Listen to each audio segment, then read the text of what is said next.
In 1929 in Chicago, people kept mysteriously dying inside their homes. It took 15 deaths for the authorities to realize that these people were getting killed by their fridges. Because fridges back then were no longer just boxes of ice. Instead, they relied on a chemical, looping through the back to stay cold.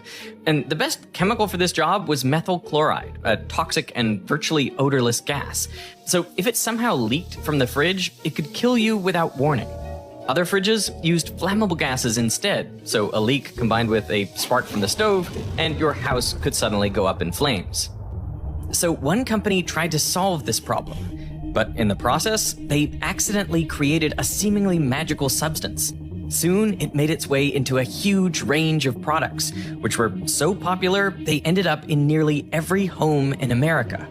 But what people didn't know was that these products came at a price. The chemicals used to make them were being released into the environment, slowly poisoning everyone on the planet, including me. You have high levels of a chemical you never heard of. It shocks me. Like, where could this have come from? Almost every living creature, from polar bears to birds to fish, massive worldwide contamination by completely man-made chemicals that are fingerprints back to just a couple of companies. This is a video about one of the biggest chemical cover-ups in history. For legal reasons, I want to note that this investigation is based on publicly available documents, recordings, and third-party opinions.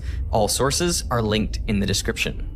The story all began with an attempt to save lives. In 1936, a chemical company called DuPont set out to find a safer alternative to the gases used in fridges, one that was neither toxic nor flammable. Their lead scientist on the project was a 27-year-old chemist named Roy J. Plunkett.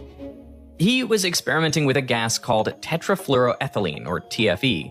It's a pair of double-bonded carbons, each bonded to two fluorine atoms.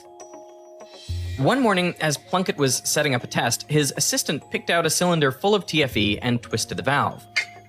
But nothing came out.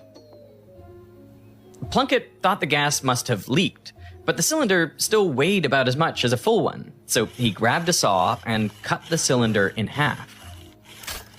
Inside, he was shocked to see it was full of a white, slippery powder. So what happened to the gas? Well, what the chemist reasoned was that under the high pressure of the cylinder, one of the double bonds between the carbons in TFE must have broken.